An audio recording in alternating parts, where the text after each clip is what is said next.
बिस्मिल्लाहिर्रहमानिर्रहीम अस्सलाम वालेकुम। आज हम आपको बता रहे हैं कि आप आलू को एक ही साथ धोएंगे कैसे और छीले भी कैसे जाएंगे। आजकल आलू में बहुत ज़्यादा डस्ट होती है, ठीक है। तो ये देखें, मैंने बर्तन धोने वाली जाली ली है, तो उसकी वजह से ये देखें मैंने आलू को बहुत अच्छी तरह से ये देखें।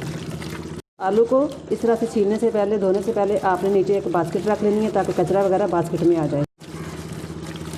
तो आलू देखें कितनी अच्छी तरह से छीले गए हैं। अब हमने आपको क्या बताना है कि ये देखें, जब हम गजरेला बनाते हैं या गाजर का हलवा बनाते हैं तो गाजरों के ऊपर बहुत ज़्यादा बाल होते हैं, डस्ट होती है, ठीक है। तो उसको भी आपने इसी तरह से पकड़ के जाली की मदद से इस तरह से रगड़ लेना आपने। तो ये देखें गाजर कितनी अच्छी तरह से साफ़ हो गई है। तो अगर आपको वीडियो पसंद आ रही है तो प्लीज़ आप उसको लाइक कर दें और चैनल को सब्सक्राइब। इस तरह से ये देखें गाजरों के सारे बाल भी उतर रहे हैं और गाजरों के अंदर जो डस्ट है वो भी सारी निकल रही है। ये देखें फ़र्क आप ये देखें।